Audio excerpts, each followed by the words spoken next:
Hey you guys, how's it going? Today I do something what I have never done before. Let's see how it goes. This is my spoiler-free experience with Guild Wars 2 so far. I got this game gifted from a friend of mine. Thank you very much, you know who you are. This will be controversial, but my journey starts with a boosted level 80 character.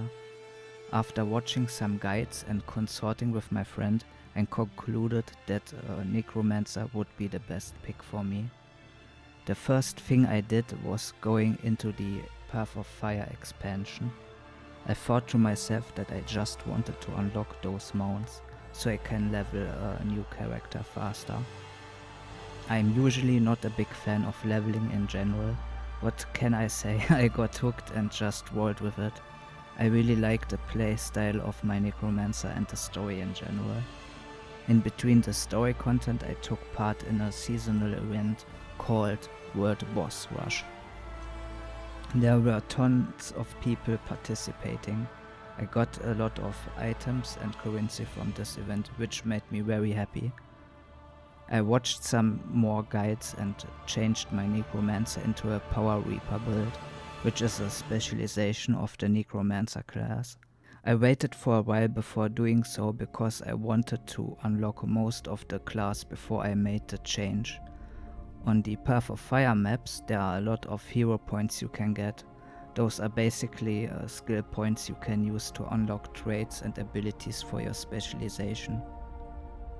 After that I completed the Path of Fire storyline. I really liked it. It had some nice twists and was presented nicely. Some parts were annoying, like a certain map which had a lot of poisonous gas and had tons of traps and enemies. That part I didn't really enjoy that much because of the traversal. The story bits in this particular map were funny and entertaining though. At that point I started doing some unranked PvP Battlegrounds. I used a variation of the Power Reaper build for this endeavor. I lost a good portion of those matches. This didn't bother me that much. The only thing that bothered me was the question if I did something wrong. I always was reading the information in the beginning of those matches. You mostly have to capture points, defend some points, and sometimes you can summon or kill NPCs. I really liked it. I always liked PvP in MMOs, even though I'm not the best. I thought to myself, since I am staying with my boosted character, I should start with the base game storyline, like every new character would have to or could do. And that's what I did. I played through it and I didn't really like it that much. There were some nice parts in it, but in general it wasn't for me.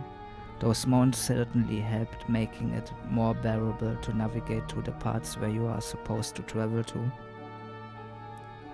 Now was the time I tried some World vs World.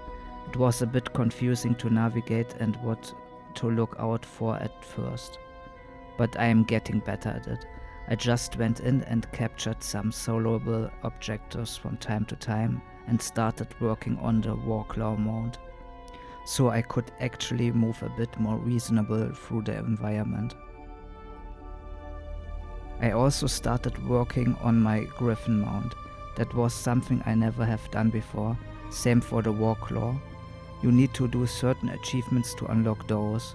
For the Griffon you need to find certain items on each map in the Path of Fire expansion. Not gonna lie, I used the guide for help. It wasn't too bad, but it costed me a lot of gold. But I did it and got my Griffon mount. I really like this mount in particular. It's like a glider, but you can fly with it and long distances and that fast. There was only one expansion left I had to play, and that was Heart of Thorns. This was really strange. I'm glad I played the expansions in that order. The enemies in Heart of Thorns were really strong, like it was another game mode. What I mean is, the content outside of the story was much harder to do as a solo player. At least it was for me like that in the beginning. I learned a lot about my class and it got way better, but still it was certainly different than the other expansions. I participated in so-called meta events. Those are events which are chained together from a narrative point of view, with stronger opponents than the normal events. I had a lot of fun doing those in packs. Most of the maps were good to traverse through, but one in particular doesn't exist in my mind anymore.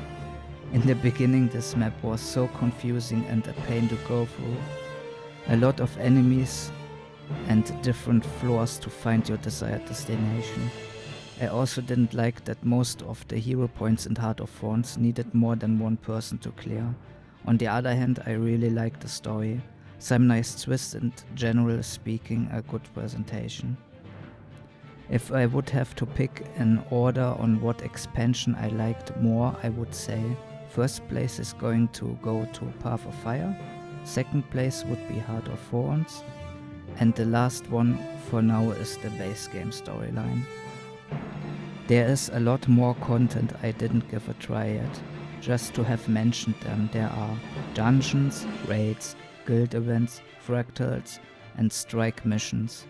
You can also go for a map completion. I'm usually more of a lone wolf. I just want to do my own thing whenever I want to do it. Maybe in the future I will give them a try, but not for now. I also dabbled a little bit into the Living World episode 3. Can't say much so far because I didn't finish it. What I can say is the map is funny to traverse through, I don't mind it.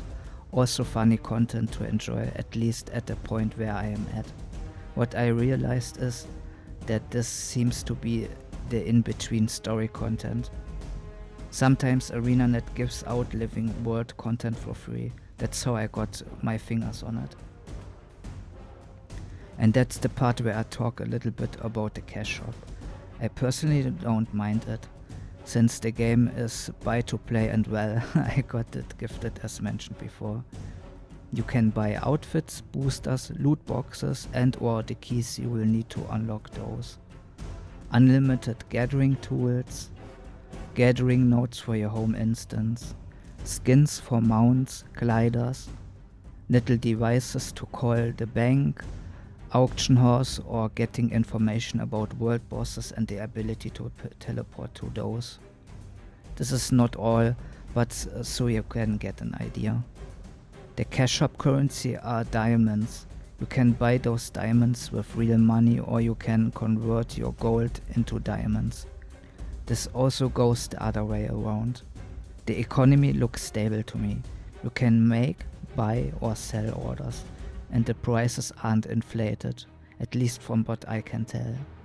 Some items aren't worth anything and some materials as well. That's a bit sad, but you can often convert those into other things which have value. And there are lots of ways of making gold anyway. I didn't really talk about the music so far. I'm not an expert whatsoever. When I try to use an instrument, it will immediately crumble into dust. Not even talking about singing. I'm not a fan of every song, but there are lots of titles I really enjoy. You will hear some of the soundtrack in the background in this video. I'm absolutely fine with the sound design in this game in general. At the moment I'm looking for another build for World vs World and maybe PvP in general. I'm a bit too squishy for my liking. We'll see how it goes. Maybe you guys can recommend me something. Maybe something with a little bit more range and survivability. It has to be the Necromancer though. Anyway, this concludes my thoughts for now. Thank you very much for watching and listening to my thoughts. I hope you have a nice day and be safe out there. Take care. Vincent out.